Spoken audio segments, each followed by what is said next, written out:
I've been humbled because I think, and I've shared this before with the ladies, that one of the things that I've consistently had to work on and remind myself over and over again is that it's not my journey.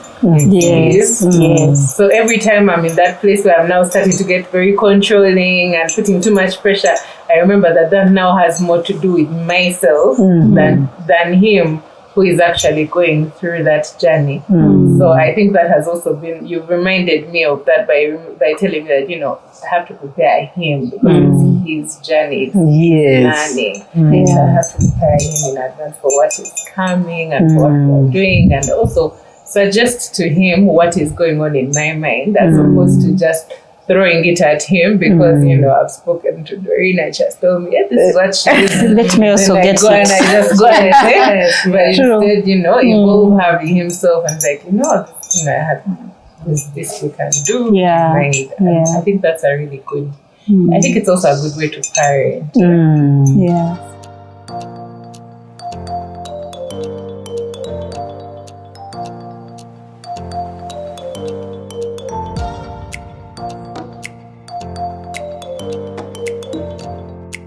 Basically, there's no other way. You have to be involved. True.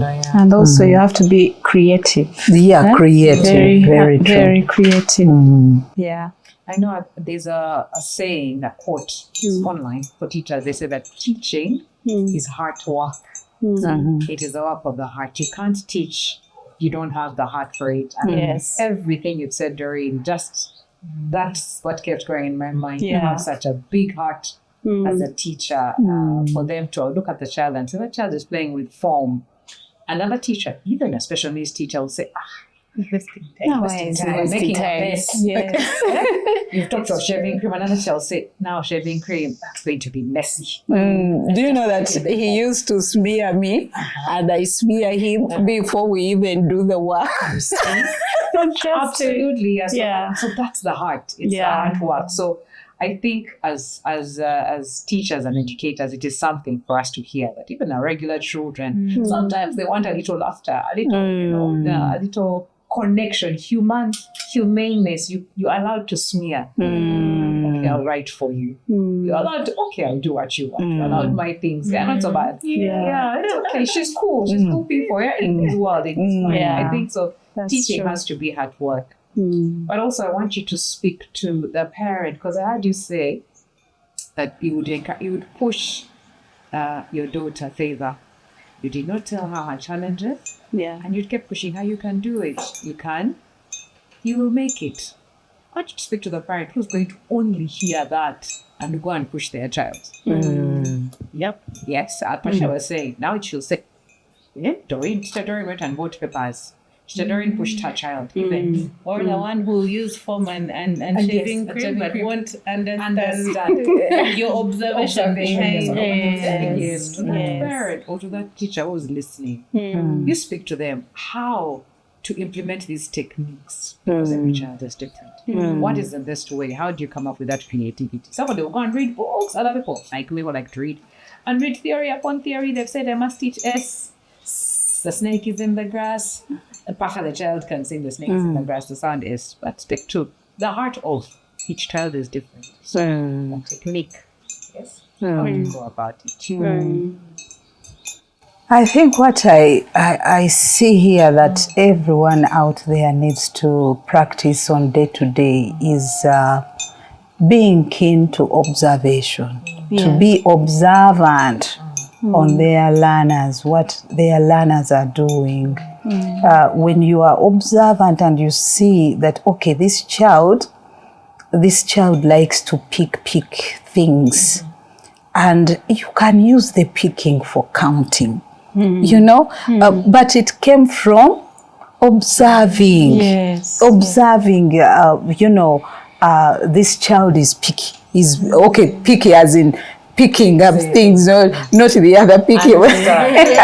Okay, so being observant, an observant educator is very important, because you will find that as you assist this child to learn, the technique you're using on this child is not going to work. So how best, what can I change with this child? as you look at this child keenly, you realize that, okay, this child learns best in the morning. Oh, this child learns best when others have gone out of class. So it is observation that most of us, and the moment you tap into what is working for them, that is your button to push. Yes. That is your button to push. And then you realize, okay, when I press this button, this person is able to work for me. Okay, when I do this, I will tell him that, you know what, after this, you're going to be able to go and put the clothes out. Maybe he loves to, you know, pick things or hang things or whatever they may be interested in. And your observation should drive you to, it should bring out a result where you are able to support them based on what you have discovered this child is able to do. So if you are not observant, you will not be creative.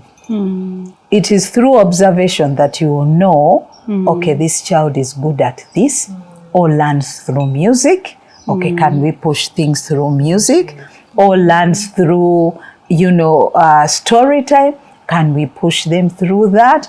So observation, there is a way it helps. If you take time to really look at the child keenly. Yeah, because they are all different. Yeah. And you're there to assist them.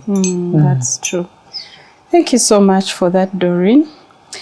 Now, these two ladies, bit on my sides, are educators. I would like, of course, you know, Claire, Hannah's home, she's the active director there who runs that school. And Doreen also now has a school. It's something that we are moving into, but I would want them to hold conversations and exchange notes with each other. So please, the floor is open, ladies. For this part then of our discussion, I want you to talk to us about your transitioning. We've had a bit, you were in a school, then a homeschool, then a center, then back to the called back into homeschooling. Just to tell us now, you transitioned into the now run a center. You can tell us about it, where it's found, and what caused you, or what led to that decision to run the center. Yes. And also what the experience is like. Yeah, I must say,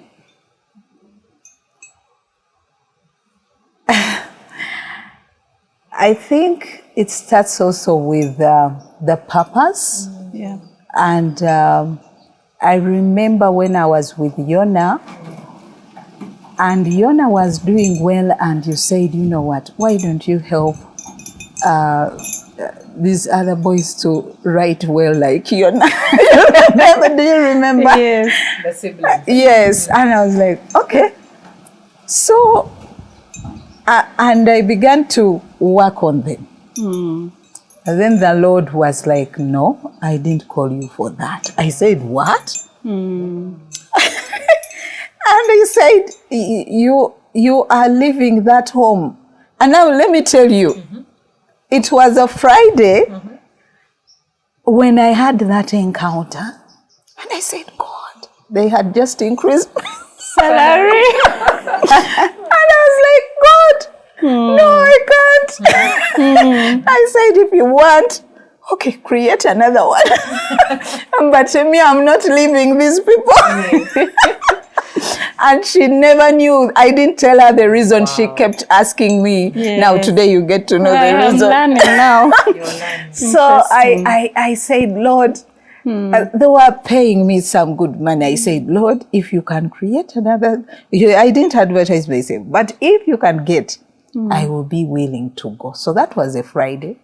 And on a Tuesday, I received a call from a parent who was also director of a former center where I went. Yes.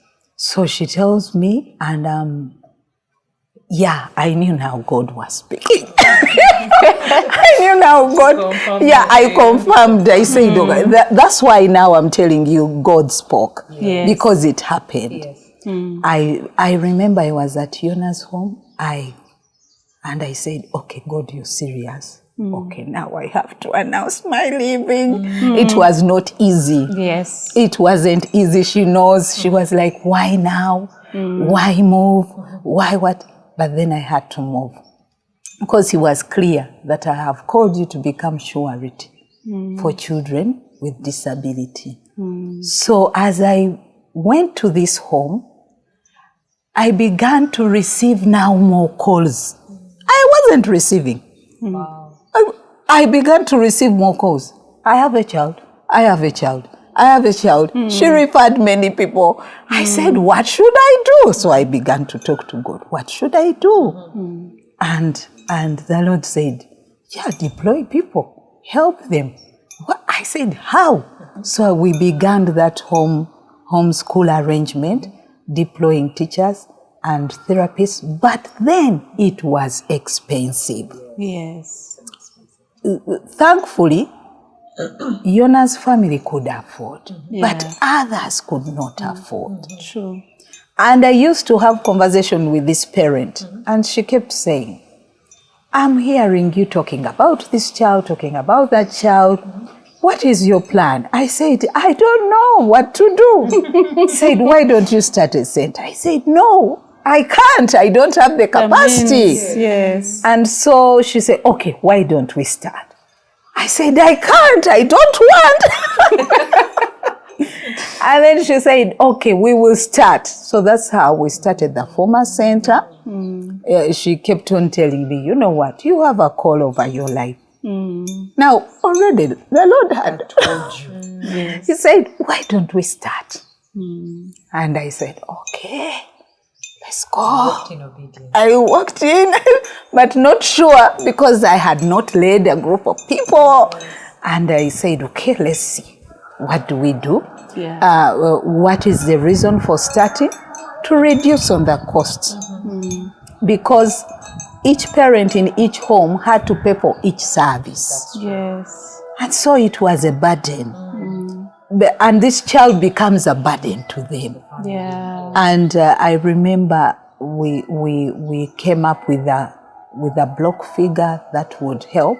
But it all came from that, call from different people wanting you, and you can't be everywhere.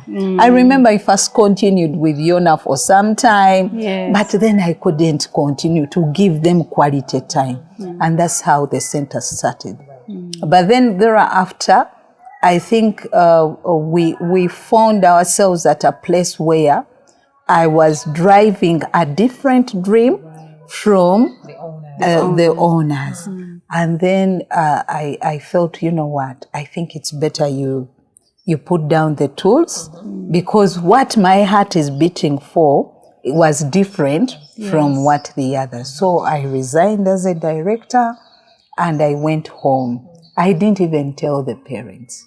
And the parents were like, where are you? I said, I'm at home. Okay. One morning, I see this parent brings the child To your home. to my home. Oh, you said you're at home. This is interesting. Yeah.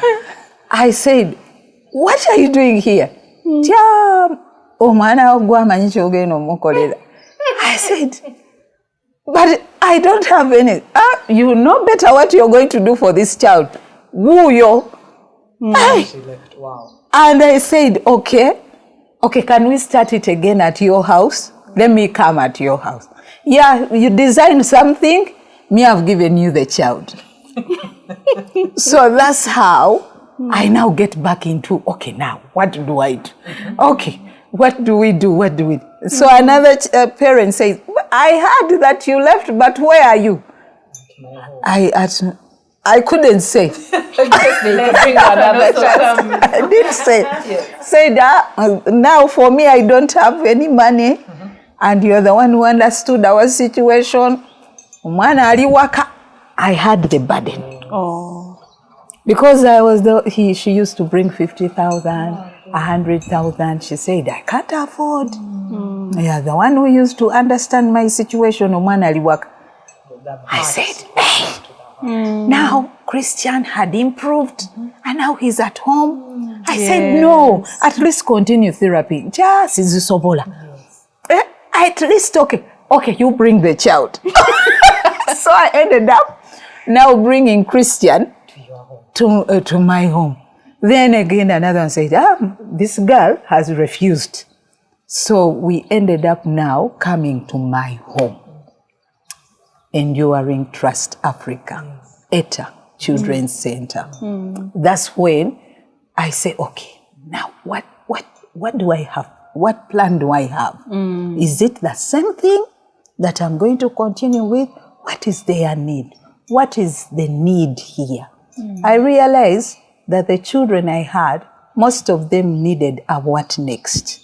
Because school was not clear for them. Yeah. What is next? And so the what next that I thought about, can we, harness this vocational skilling in the children? So that's how ETA Children Organization came into existence. With that ingredient that, okay, let's have the vocational skills being equipped to these children intentionally to get them into the community, to include them. How do we include them?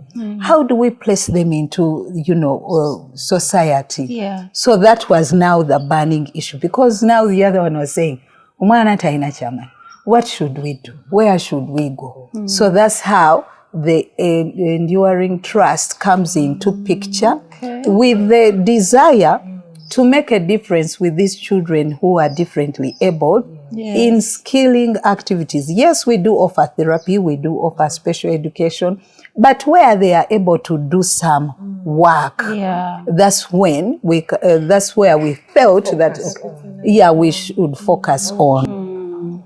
Okay. It's interesting. Very interesting. So what has that been like? Have you seen, has it been received? I'm speaking because I think I mostly have worked with children, younger children, and most parents are interested in academics. They don't want to hear the vocational side. Not that they don't want to, but they don't want to accept it yet or think about it yet. So do you feel that there's been an uptake, there's an acceptance of, yes, it's okay, they can do vocational. Let us forget getting an ESPO certificate or a Cambridge or whatever. Are you feeling that there's an uptake for it, or there's even a need for it?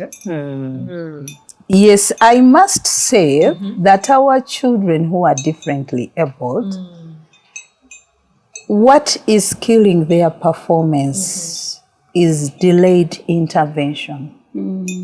If at all a child is given an opportunity to get this therapy early, there is early intervention. Yes, there are chances that the child can go through education and in the right places. Because you find some people, I don't want to say that everyone is serving the community, but others may not understand like Claire. That, okay, this child needs this kind of help, okay? Early intervention is very key to help the children to thrive in the different communities, okay? So that can be embraced if also techniques or management plans for inclusions are put in place. Okay? Yes, the child may go. Because we leave it to God anyway. Okay? And so the cooperation you have with these educators matters a lot. But then where there has been delayed, where there's been laxed, where there's been, sometimes I have a parent who normally tells me that, Carlo, my child had started speaking, and then I pulled out my child from therapy. And then the child regressed. Yes. So now she didn't get back those things that she had attained. So now we are working on the vocational.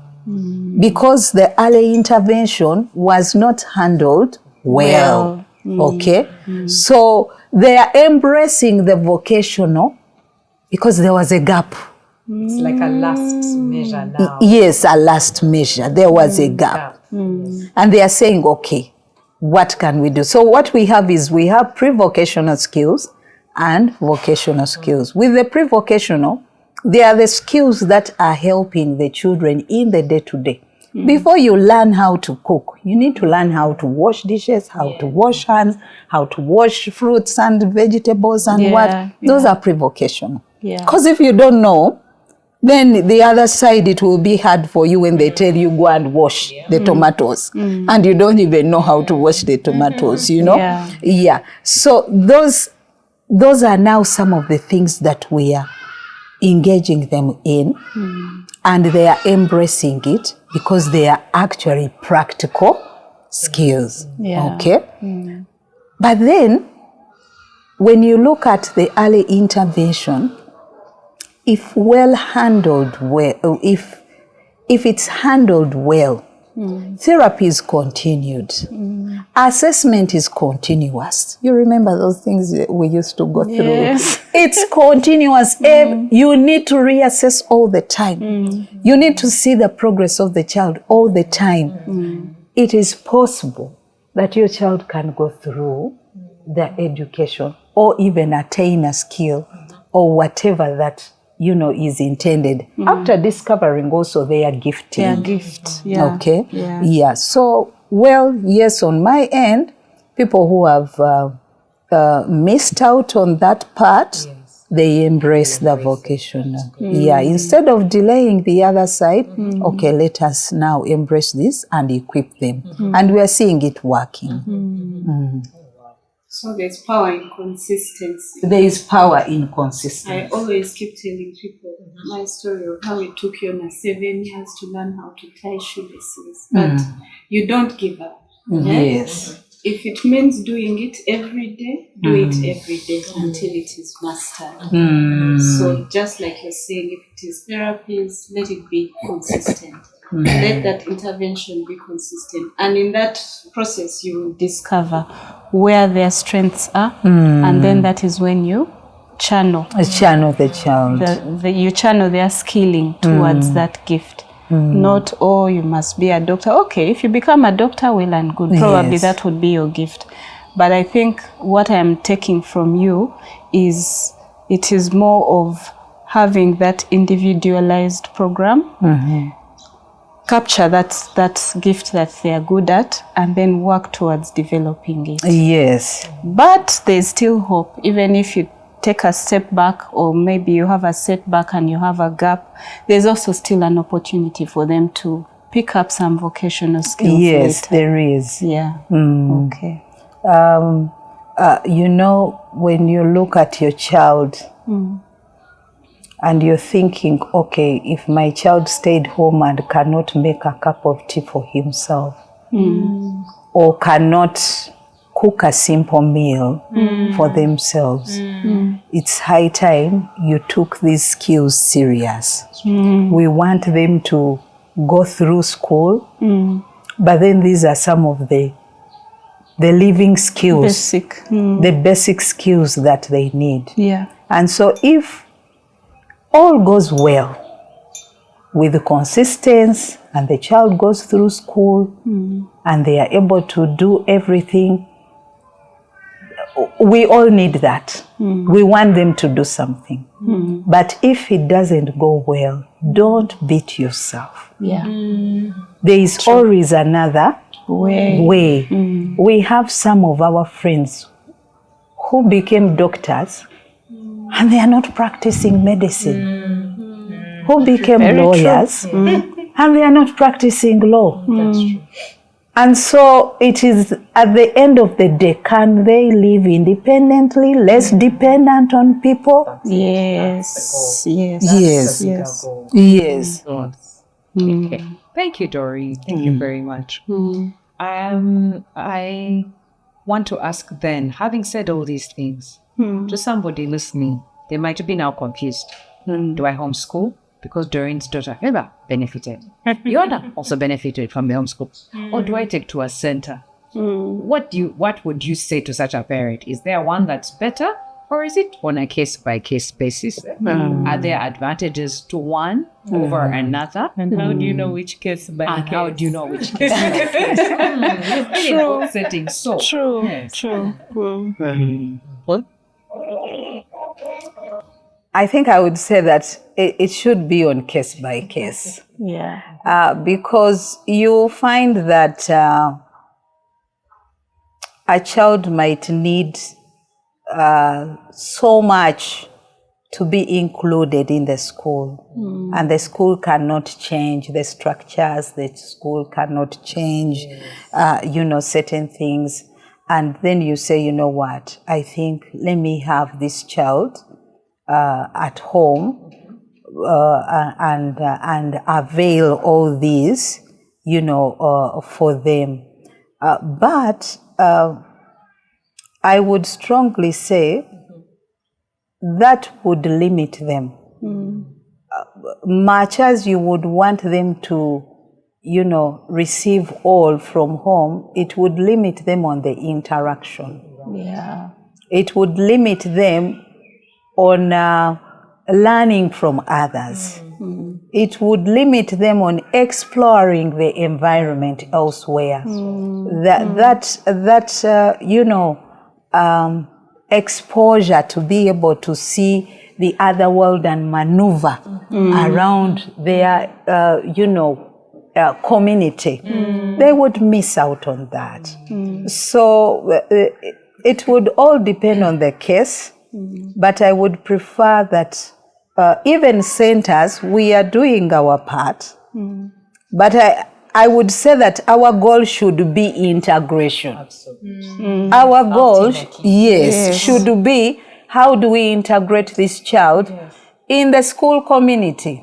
How do we integrate this child in the work space? Now, for us who are now adopting the vocational, it shouldn't be that let the child remain. So like at ETA, we have a program where the children learn cooking skills, housekeeping skills, but then we have days where we take them to the restaurant. So they practice. So the goal is, please, we want you to go the other side. Yes. To fit in. That is why now with the home setting, it may limit the child Yes. in that area. And yet, okay, it creates safety, but how long are we going to keep this child away from the reality The rest of life? of the world, yeah. The rest of the world, okay?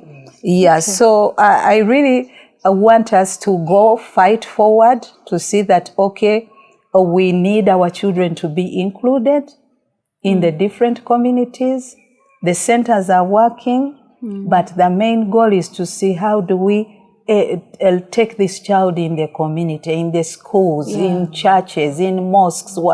Can we have that program, go beyond the center? Can we have that program get into the school? Yeah, we've had testimonies where children are able to do, primary living examinations, or they are able to do, secondary. But because they were intentional to integrate them into the system. Yeah. Okay. That's a very well balanced answer, Doreen. Thank you. I don't think I could have said it better. Yes. Yeah, that's a very, very beautiful answer. And I think even though someone might be homeschooling now, don't panic. I think set objectives at the end of the period, and reassessment is what you said. It's a very critical thing. What did we set out to do? Have we achieved it?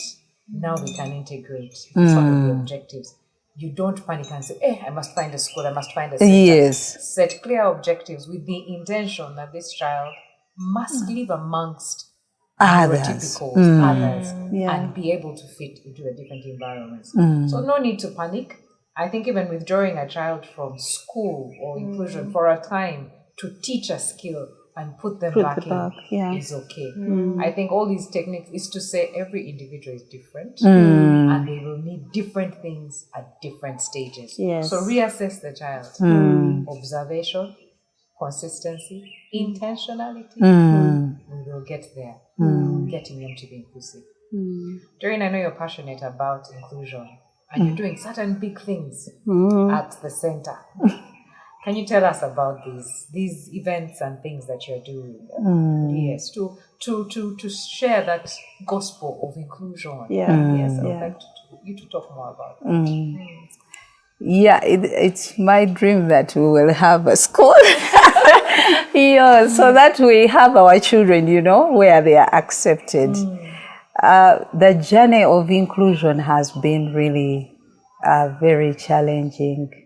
The number of times where we've approached schools to include our children, and someone outwardly tells you that our parents will run away. Yeah? That our parents will run away. How if you don't accept?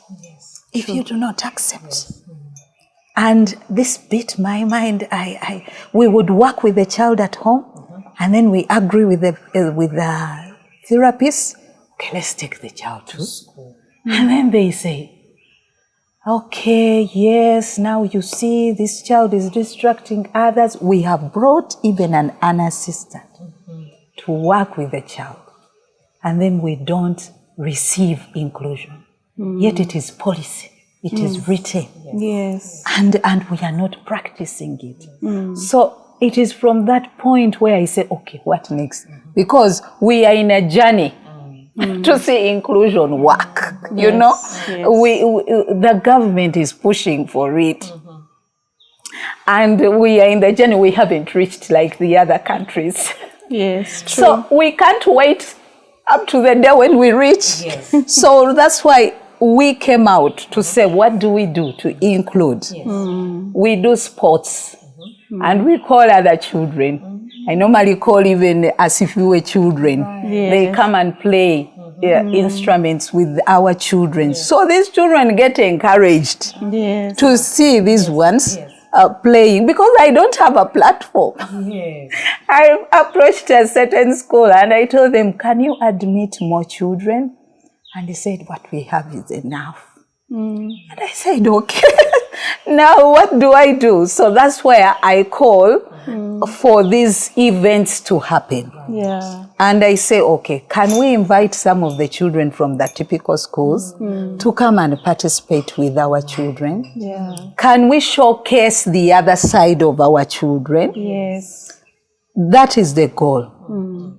Inclusion and seeing the other side. Many people are out there labeling our children as special needs. Now, we need to stop that. They are not special needs.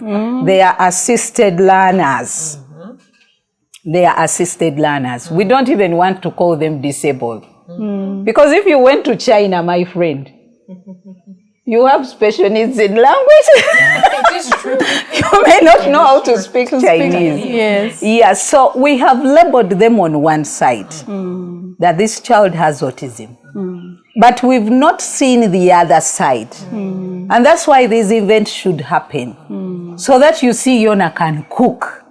So that you see Yona can be a DJ. So that you see, we need these events so you can see the other side, which is not disabled, which is better than you. Thank you. Yeah? Which is better than you. Yeah. Yes. And so our events, we had a Christmas concert, and we were showcasing all the different skills the children had. Even the one who was non-verbal could hum, follow the tune. Wow. And we made a humming rhythm that they played to the instruments. And so that is another way of saying I have a skill that I can produce music through my humming. Other than all the time labeling them, this child cannot speak, this child is this child is that. They have different skills. We can show the world and we can embrace them to be able to participate and be included in the different activities that we have around. Yeah. Beautiful. Thank you, Doreen. I am going to coin a phrase. You have done reverse inclusion. I think that is very clever. Yeah.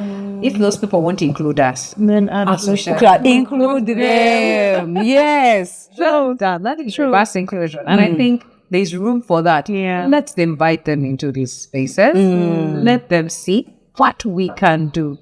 I always say to my team at Hannah's Home that let us see the ability. The ability. Yes. Can do much to but what can they do? Yes. So you focus on their strength.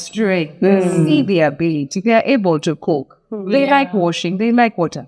Let them do that. So let's showcase those things. So I'm happy to hear that. So we're going to start doing reverse Inclusion. Reverse inclusion. If they want to include us will invite them. Yes. And a step at a time. The message will cut across. They'll return the invite. Yes, they will. They will return the invite. They need to see. I think the challenge is what I find is the stigmatization is a lot. Yes. So a lot of people with our assisted learners and learning, our assisted learners, we hide. We don't invite people into these spaces. So don't even throw it back to parents and families. Invite people into your home. Yes. Let them see your child in your space. Maybe they'll invite you to their home because and I see Patricia. Invite them one at a time, slowly. But I think it's the reverse inclusion to show them to accept, to understand the children. Then the society begins to embrace them, to slowly change and to make room. You know, they say it for us in the women's movement. If there's no seat at the table, carry your own chair. I think that's what Doreen is doing. There's no seat, she's bringing the chair. Or even creating her own table. Yes, creating her own table. So I think we would bring it to a close. Doreen, we thank you so much for your time. You're welcome. It's a lovely, lovely conversation. And I'm pretty sure we're going to come back here because I know our viewers are going to have questions. Where can they find you? What can you do? So be ready. We share, you receive more, and you help more. And we continue to collaborate on this. Thank you so much, Doreen. You're welcome. Thank you very much. Very nice. Maybe one encouragement to the educators there, parents, don't have the wrong attitude. Let's have the right attitude towards these children. Let's come out bold. Put away the fear. You know, let's come out bold. Move with your child with confidence. This is your child God has given you. He has not chosen any other person but chosen you and me to walk the journey with this child. And above all, please allow me to quote a scripture. In Psalms 100, 40, I think 45, if I am right. But it talks about unless the Lord builds the house, the builder builds in vain. Yes. And so this child is a house. He's a spirit in a house. Yes. And so you need to partner with the Creator. Yes. To build this child to the potential he needs to be. You need to partner with the Creator to show you the destiny, the path that this child should take. Unless the Lord builds the house, the builder builds in vain. So talk to God about your child. Tell them the next step. Yes. What do you think, Lord? Where should we go? And God, who gave you that child, will open your eyes to see how to go about the journey with your child. Yes. Even as a teacher, don't do it on your own. Do it with the Creator. He understands that brain better. Yeah. God bless you. Thank you. Thank you. So please like, subscribe, but more importantly, please share this video with a friend that you know would highly benefit from this. Yes. See you next time. Bye. Bye. Bye.